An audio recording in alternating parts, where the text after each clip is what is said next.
Ladies and gentlemen, please welcome Gillian Tett, U.S. Managing Editor, Financial Times, and Lawrence H. Summers, President Emeritus and Charles W. Eliot University Professor, Harvard University. Take two. Ready, one. Please get Gillian. Good afternoon, everybody. Good afternoon, everybody. And apologies for breaking into your lunch. I have the microphone on. Right, try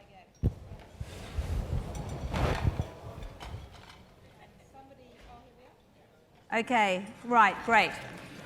Isn't technology a wonderful thing? Happen again. Good afternoon, everybody, and apologies for breaking into your lunch, but I have something which is well worth breaking into your lunch for, which is the chance to hear from Larry Summers, Professor Summers, who's a man, I think, who is known to all of you. An esteemed economics professor at Harvard, somebody who has graced the corridors of power in Washington for many, many years, worked inside the administration, somebody who is a Financial Times columnist, and what higher honor could there be than that? And somebody who always has provocative views on politics and economics. So, Larry, if I may, or Professor Summers, would you Larry's fine. Okay. I think. We'll see. You can start out with Larry and we'll see what you ask me. Well, if he turns into Professor Summers, I know that I've got a bad grade. So, there we go. But, Professor Summers, when you look at the economy today, and this was a subject of a panel I chaired earlier today, when you look at the panel today, at the economy today, lots of gloom around. We just had comments from the latest Fed minutes indicating that they are getting more concerned about the global economy. You yourself said in January this year that there was, quotes, a 1 in 3 chance of the US economy going into recession.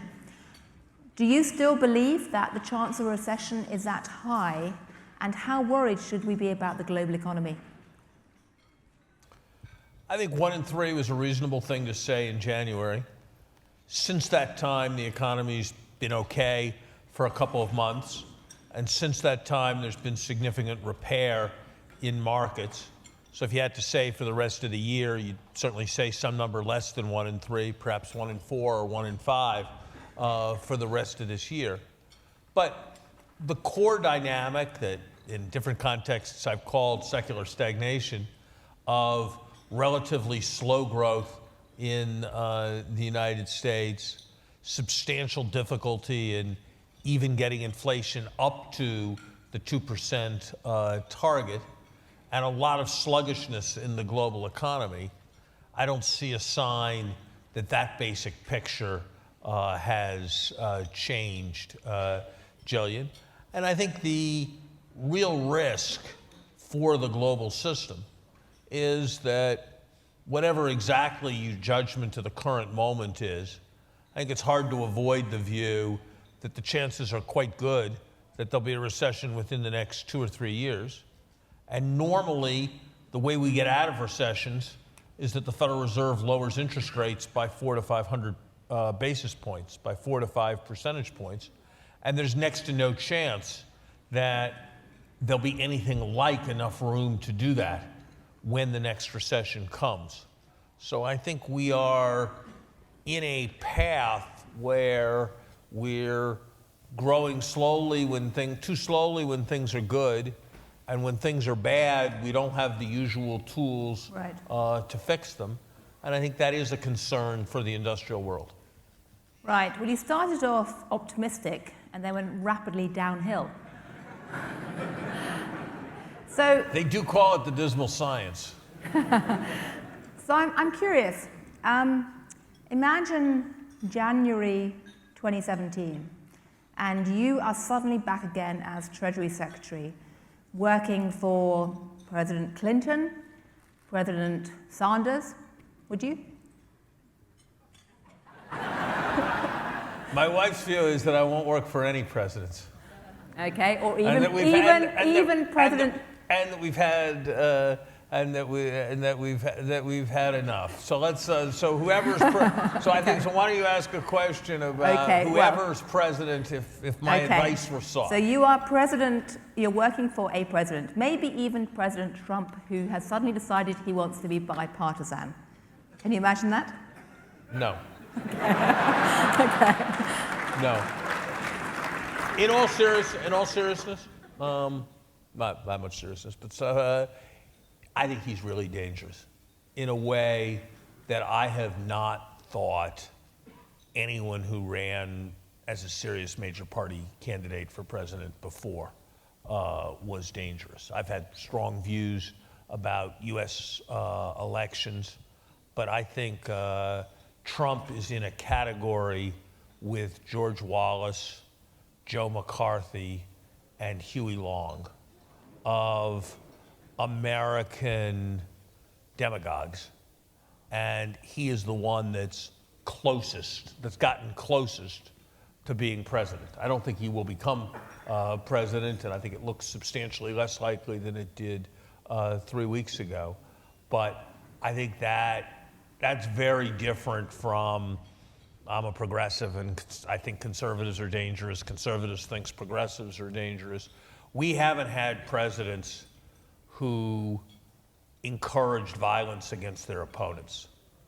We haven't had presidents who threatened to take money from newspapers, who wrote things they didn't like before.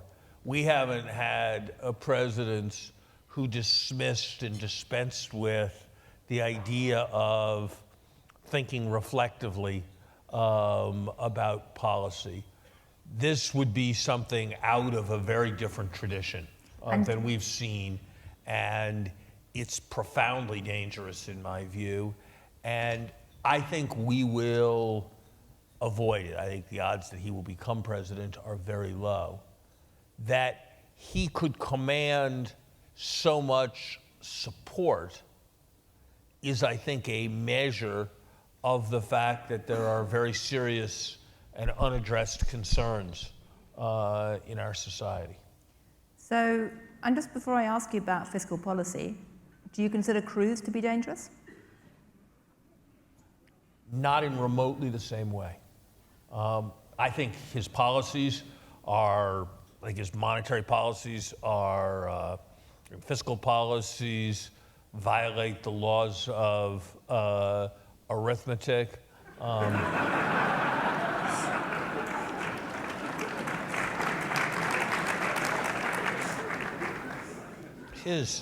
His attitudes on church and state, on issues relating to church and state, seem to me deeply inconsistent with American tradition. But he is a political figure who will function within the domain of our political system and the various checks and balances that it has. So while I would strongly oppose his election as president, I wouldn't call it a danger to the American traditions in the way that I would with respect to Donald Trump. Okay, so let's play this thought experiment that you're sitting in the Treasury under President Clinton, or possibly... You keep trying to populate and locate me, so let's leave that part of it out. We can talk about them. We're not going to talk anymore about me. It's called personalizing an issue. It's 101 journalism. Because, I spend my life... Maybe Trump had a point about those libel suits. Well, believe me, I spent my career trying to make geeky financial stuff compellingly, interestingly, and so you need a person. Well, you got very hard. It's hard work with me, I know. Not that hard. But you're Treasury Secretary. What is your top priority to revitalize the American economy right now and combat this tide of populism? You got to make it work for people. And so you got to see everything through the prism of middle-class families, not through the prism of abstractions about market forces, not through the prism of the interests of global corporations, as important as those interests are in supporting economic growth, not through the prism of social justice, and not through the prism of posterity. You've got to see it through what will affect people as they're living right now. I think the most important thing that the new president could do is launch a major initiative to renew and rebuild America's infrastructure. Is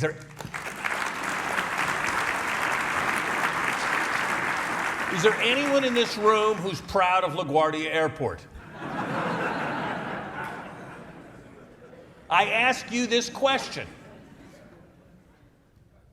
A moment when money is free, a moment when materials costs are extraordinarily low, a moment when the fraction of the population working is way less than it was a decade ago. Is there a better moment to fix LaGuardia Airport? I cannot think of a better moment. And LaGuardia Airport is not an isolated example. If you look at federal infrastructure spending as its share of GDP, it is at a record low. If you subtract depreciation from federal infrastructure investment, it is zero. How can that possibly make sense? Renewing the infrastructure puts people to work in the short run, expands the economy's capacity in the medium run, and takes a burden off our children in the long run. Because I'm here to tell you, which is going to be a bigger burden on my children when they grow up? Debt that accumulates at the interest rate of 1 or 2% in a currency we print ourselves? Or a deferred maintenance burden that festers year after year? So it is a win-win-win strategy. Look, it's a very fundamental thing about power. When there are more jobs than there are people to fill them, life works out well for working people. When there are more jobs, when there are more people looking for jobs than there are jobs, life works out especially well for employers. And we have been on the wrong side of that for some years now. So I think a focused, large-scale, sustained infrastructure investment program financed with a combination of borrowing initially, and as the economy expands, taxes on carbon or taxes on gasoline would make our economy much stronger and more competitive. And I think it's the most important, most rapidly acting thing we could do to push the economy forward. Would you?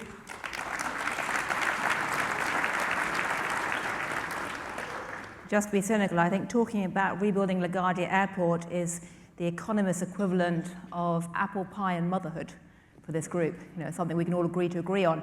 And what I find fascinating is that having spent time with people who purport to be Trump's advisors right now, this is exactly what he's saying, except for the fact that he'd probably finance it partly through not just borrowing, but repatriation of overseas corporate cash piles. So 2 questions. One is, would you like to repatriate that overseas corporate cash, and use that? And 2, if you did get the next government next year talking about a Build America campaign, which is what my betting is on, do you think there's scope for some kind of bipartisan initiative? Could somebody come up next year and start talking about an FDR-style policy to try and work with Congress and actually enact any of this stuff? You know, Winston Churchill, let me take the second part of that first. Winston Churchill famously said about the United States that the United States always does the right thing, but only after exhausting all the alternatives. And we've been working our way through a bunch of alternatives now for some time. And look, in all seriousness, it's the great strength of the United States that we have this resiliency. We have this capacity for self-denying prophecy. You know, there was a hopeless malaise when Jimmy Carter was president. We somehow got through that. In 1991, the view was that the Cold War was over and Japan and Germany had won. And we somehow got through that. Patrick Henry declared in 1792 that the spirit of the revolution had already been lost. Well, it didn't seem to somehow work out that way. And so I think we will get to the right place. Not as quickly as I'd like us to, and probably not in exactly the way I would like us to. But I think it's the great strength that there is this clamor, there are these emerging concerns, and then eventually they get dealt with. Look, on corporate earnings, our corporate tax code, as currently structured, and the way we are having our corporate tax debates, makes no sense. Think about, you'll see this analogy in just a minute. Think about a library that had a lot of overdue books, really a lot of overdue books. It might make sense to give some kind of amnesty on overdue fines, so people brought the books back. It might make sense to say that there will never be an amnesty, so you better bring your books back because otherwise you're going to keep accruing fines. But only an idiot would put a sign on the library door saying, no amnesty right now, but we're thinking of one next month.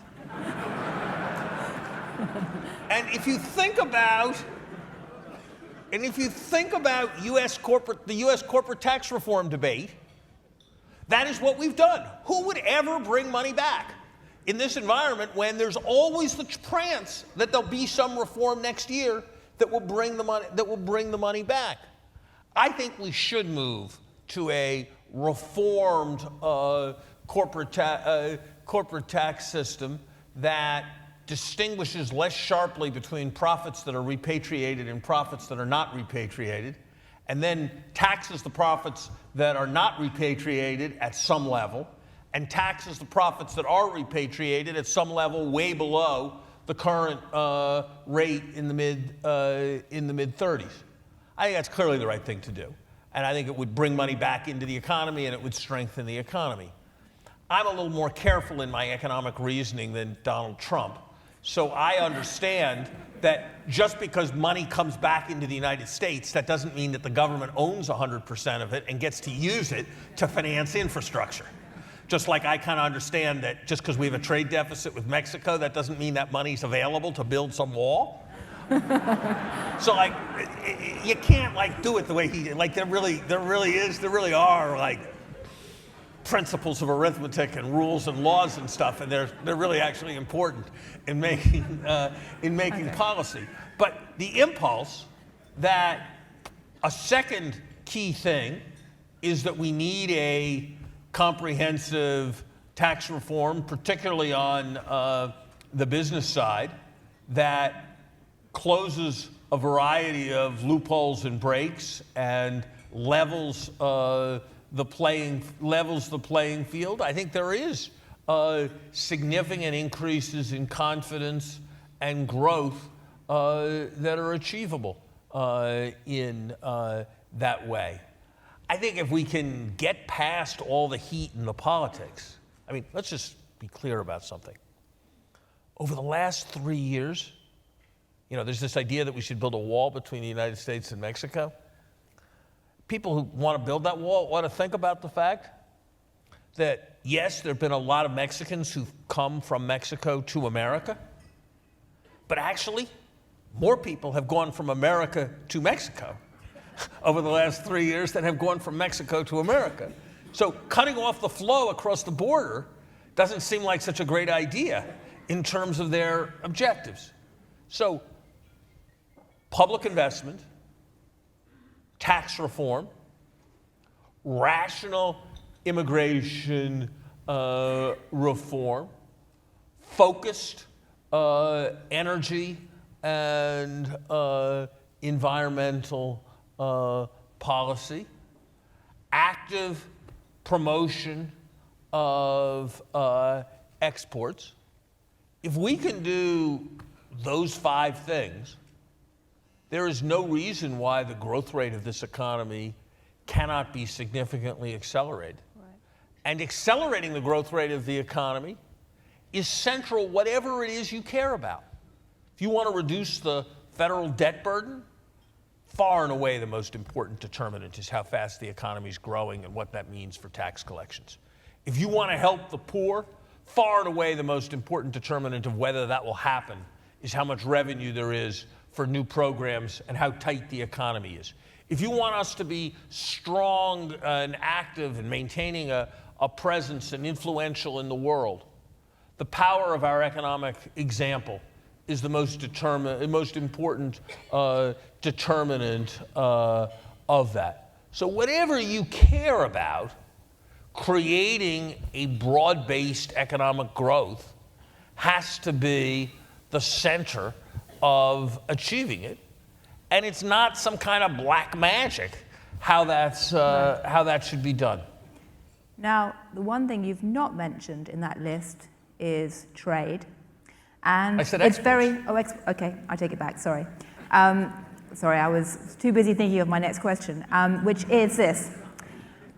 It's very easy to laugh at Trump about the wall, and yet the reality is that not even 4 dozen of the Democrats in Congress actually came out and supported strongly the recent trade deals. So how on earth do you persuade your own political side to get on board and fully embrace and support free trade right now?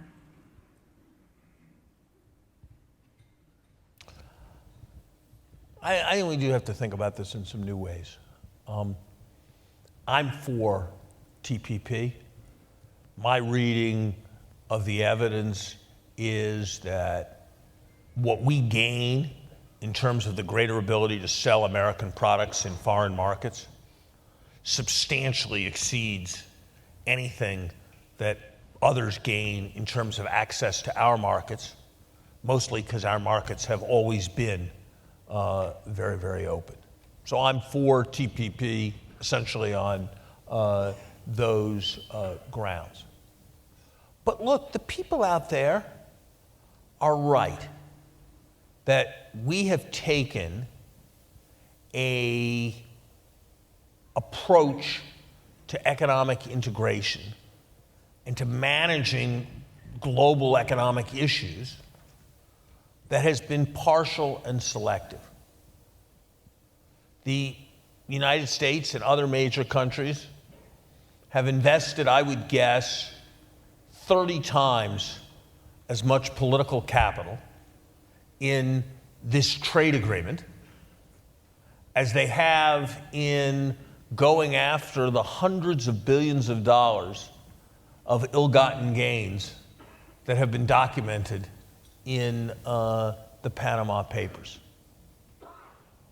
The agenda forward on international integration has to be an agenda that puts the prevention of races to the bottom at the center of the agenda, rather than as a peripheral item to support the achievement of the objectives of large multinational companies, who in many cases have objectives that don't have a terribly strong relationship to U.S. levels of employment. And I think we have to be intellectually honest. A great deal of what we're talking about in trade agreements in the 21st century is not actually about the economic theory of free trade. Mutual tariff and quota reduction, I will be for that, and I think almost every economist is for that, and they should be for it, and it is right. But if you're talking about how long should patent protection last in other countries, if you're talking about what should the capital requirement be on a foreign bank, if you're talking about what's the definition of antitrust rules on a global corporation, those issues are very complicated issues, and I think in most cases, vast majority of cases, the position that the administration has taken has been the correct one. But that's not some open and shut case like tariffs and quotas. That's a case of balancing competing equities and competing issues. And so I think we need to stop labeling economic harmonization agreements as free trade agreements and assuming that they're sort of motherhood level good because we've called them free trade agreements. And we need to recognize that once we're engaged in harmonization discussions, we can engage in them for the benefit of everybody and not just for the benefit of some very specific business interests. And I think if we move forward in that spirit, we can rebuild a broad political constituency for an engaged economic internationalism. But I think the current paradigm is very much on its last legs. Wow. Well, thank you very much indeed, Professor Summers. I think I will join many people in the room in hoping that many of your ideas, if not your person, do appear in the next administration, but only after you've written them for the Financial Times first. So thank you very much indeed.